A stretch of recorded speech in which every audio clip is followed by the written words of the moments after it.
कई सालों के बाद गैंग वॉर दिल्ली में देखने को मिल रहे हैं। जिस किस्म के गैंग वॉर एक समय में 90s के दशक में बॉम्बे में देखने को मिलते थे, जब बॉम्बे में अंडरवर्ल्ड का बोलबाला था, उस तरह के गैंग वॉर और शूटआउट्स दिल्ली के अंदर देखने को मिल रहे हैं। आपकी बहुत ज़्यादा बुरी हालत होती जा रही है और ख़ासकर पिछले 1-1.5 साल से दिल्ली में जो अपराध बढ़ते जा रहे हैं, कानून व्यवस्था चरमरा गई है। मर्डर, ईव टीजिंग के, बलात्कार के, गैंग रेप्स के, मर्डर के मामले बढ़ते जा रहे हैं। गैंग वॉर्स मतलब कई सालों के बाद गैंग वॉर दिल्ली में देखने को मिल रहे हैं।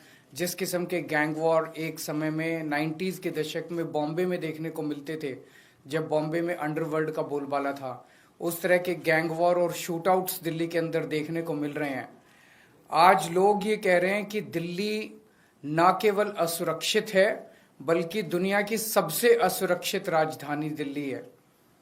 2022 में 501 मर्डर हुए, जो कि पिछले कुछ सालों में सबसे ज्यादा मर्डर्स हैं, और लगभग पिछले 3 महीने में जितने यमुना पार जितने गैंग वॉर हुए हैं, उसमें 20 लोगों की जानें गई हैं। तो हालत बहुत ज्यादा खराब हो गई है।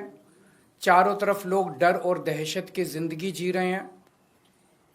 आज से 10 साल पहले आप लोगों ने, दिल्ली के लोगों ने मुझे एक जिम्मेदारी दी थी। आपने कहा था, केजरीवाल जी आप हमारे स्कूल ठीक करो। मैंने स्कूल ठीक कर दिए। आपने कहा था, केजरीवाल जी आप हमारी बिजली ठीक करो। मैंने बिजली ठीक कर दी। आपने कहा था, केजरीवाल जी आप हमारे अस्पताल, स्वास्थ्य सेवाएं ठीक करो। मैंने वो ठीक कर दी। आपने कहा था, केजरीवाल जी आप हमारा पानी ठीक करो। कई पानी में चीजें ठीक की, कई चीजें चल रही हैं, लेकिन सुधार की ओर स्थिति बढ़ रही है। लेकिन दिल्ली के लोगों की सुरक्षा की जिम्मेदारी आपने केंद्र सरकार को दी थी, और केंद्र सरकार में ये सारी जिम्मेदारी केंद्रीय गृह मंत्री अमित शाह जी के ऊपर जाती है। अमित शाह जी की जिम्मेदारी है दिल्ली को सुरक्षित रखने की। अमित शाह जी की जिम्मेदारी है दिल्ली में कानून व्यवस्था को बनाए रखने की। लेकिन आज मुझे बेहद अफसोस के साथ कहना पड़ रहा है कि अमित शाह जी पूरी तरह से पिछले 10 साल में दिल्ली की कानून व्यवस्था बनाने में फेल हो गए हैं, और आज जो स्थिति है वो बहुत ही भयावह स्थिति पैदा हो गई है। लोग कह रहे हैं कि Delhi rape capital of the world है, कोई कह रहा है gangster capital of the world है, कोई कह रहा है सबसे खतरनाक कैपिटल है। ये सुन के अच्छा नहीं लगता। ये केवल बात दिल्ली की इमेज की नहीं है, ये बात लोगों की सुरक्षा से रिलेटेड है। आज सबसे ज्यादा 2 तबके के लोग डरे हुए हैं, महिलाएं और बिजनेसमैन। कल मैं नांगलोई गया। नांगलोई में कुछ दिन पहले रोशनलाल नाम के एक व्यक्ति जो दुकान चलाते हैं, उन्होंने 8 बजे सुबह दुकान खोली। 9:15 बजे उनके दुकान पे 2 मोटरसाइकिल पे सवार आए, उन्होंने गोलियां चलाई और वो भाग गए। कल मैं उनसे मिलने के लिए गया था बस, और भारतीय जनता पार्टी के कार्यकर्ताओं ने मुझे उनकी दुकान तक नहीं जाने दिया, रास्ते में रोक लिया। रास्ते से वापस आना पड़ा मुझे। रोशनलाल जी ने अपना बेटा भेजा मुझे, मैं गाड़ी में बैठे बैठे मैंने उनके बेटे से मुलाकात की। मेरे को रोकने से क्या होगा? मैं अमित शाह जी से कहना चाहता हूं, केजरीवाल को मत रोकिए, क्राइम को रोकिए, अपराध को रोकिए, वो आपकी जिम्मेदारी है। केजरीवाल को रोकना आपकी जिम्मेदारी नहीं है। अगर आज आप अपना काम ठीक से कर लेते तो आपको केजरीवाल को रोकने की जरूरत नहीं पड़ती, केजरीवाल को नांगलोई जाने की जरूरत नहीं पड़ती। क्या छुपाने की कोशिश की जा रही है? और ये एक, मैंने कई बिजनेसमैन से बात की, ट्रेंड बन गया है। पिछले 1 साल में रिकॉर्डेड 160 एक्सटॉर्शन की कॉल्स आई हैं। जिन लोगों ने, जब एक्सटॉर्शन की कॉल आती है किसी के पास, तो वो कहते हैं इतने इतने पैसे दे दे, नहीं तो तेरे फलाने को, घर के आदमी को मार देंगे, इसको किडनैप कर लेंगे, और अगर पुलिस को बताया तो देख लेना। 70-80% लोग तो रिपोर्ट ही नहीं करते पुलिस में, बताते ही नहीं है पुलिस को, डर के मारे, और वो पैसे दे देते हैं ताकि उनको सुरक्षित रहें। तो 160 कॉल तो पुलिस के रिकॉर्ड में है। पता नहीं कितनी कॉल्स ऐसी हैं जो लोगों को आ रही हैं और लोग बता नहीं रहे। तो हर रोज पता नहीं कितनी एक्सटॉर्शन कॉल्स दिल्ली के अंदर आ रही हैं। और ये एक्सटॉर्शन कॉल्स क्या हैं? एक व्यापारी को विदेश के नंबर से एक्सटॉर्शन कॉल आती है, उसको कहा जाता है कि इतने पैसे दे दे, नहीं तो तेरे को ये कर देंगे, वो कर देंगे।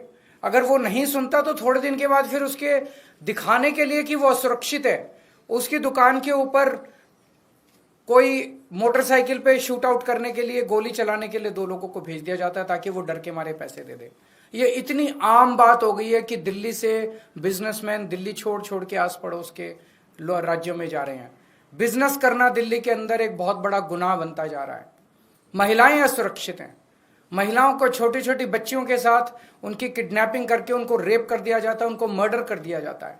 ईव टीजिंग की, मनचलों की घटनाएं मेट्रो के अंदर और बस के अंदर सफर करना दूभर होता जा रहा है।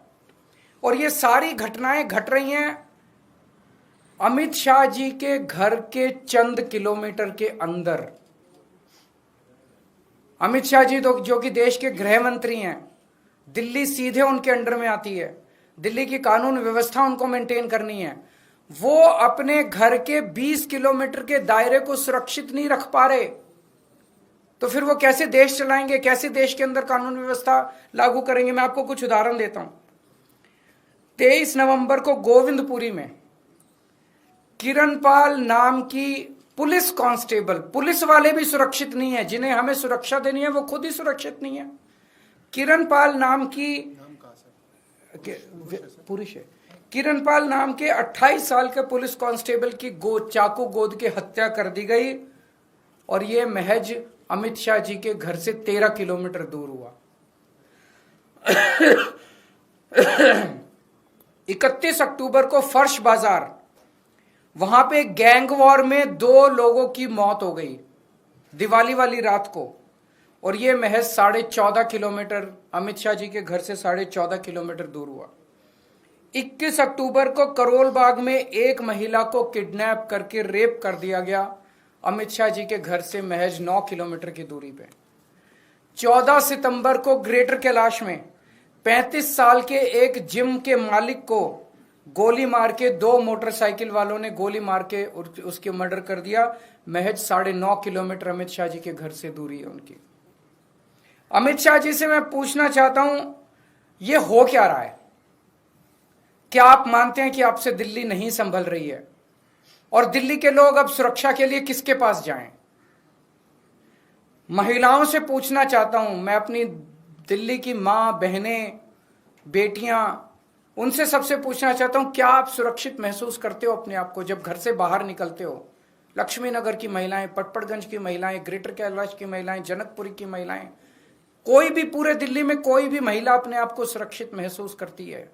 चाहे मेट्रो में जाएं, चाहे बस में जाएं, 7 बजे के बाद अगर बेटी घर ना लौटे तो माँ बाप को चिंता हो जाती है, पता नहीं सुरक्षित होगी कि नहीं होगी। ये हमारा शहर है और हमारे शहर के किसी भी कोने में हम खुद सुरक्षित महसूस नहीं कर रहे हैं।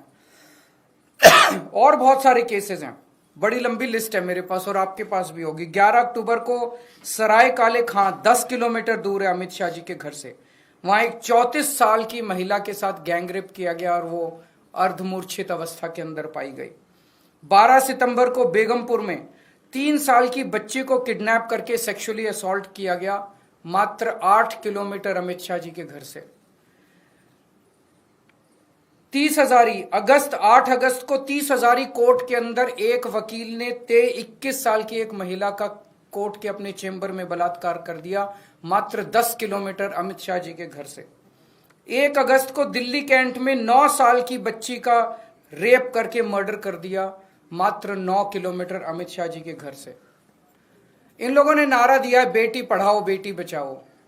बेटी को पढ़ाने की जिम्मेदारी हमारी थी, हमने बेटी को पढ़ाया। बेटी को बचाने की जिम्मेदारी आपकी थी, आपने बेटी को बचाया नहीं, आप बेटी को बचाने में नाकाम रहे। आज मैं अमित शाह जी से पूछना चाहता हूं कि आपने दिल्ली को दुनिया की सबसे असुरक्षित राजधानी क्यों बनाया? आपने 10 साल में इसको रोकने के लिए क्या काम किया? हमारे दिल्ली के लोग जाएं तो जाएं कहां? आज दिल्ली के लोग भय में जी रहे हैं। क्या आप मानते हैं कि आपसे दिल्ली नहीं संभल रही है? अगर नहीं संभल रही है तो किसी और को जिम्मेदारी दे दीजिए। आज दिल्ली का बुरा हाल कर दिया इन लोगों ने, हम सुरक्षा के लिए किसके पास जाएं? आज दिल्ली के लोग अमित शाह जी से ये पूछना चाहते हैं। ये एक अभी आप लोगों को भी देंगे, ये एक मैप है दिल्ली का। ये अमित शाह जी का घर है और इस घर से आप देखेंगे 15 किलोमीटर दूर शाहदरा गैंगरेप केस, 16 किलोमीटर दूर 100 crore fraud bye Chinese national, 9 kilometre दूर एक डॉक्टर को रॉब करके उसका मर्डर कर दिया गया, 6 किलोमीटर दूर आईटीओ गैंगरेप केस, 15 किलोमीटर दूर doctor killed by a teenager. उनके घर से मात्र 15 से 20 किलोमीटर दूर की दूरी के अंदर इतने मर्डर और इतने रेप और इतने फिरौतियों के कॉल्स आ रहे हैं।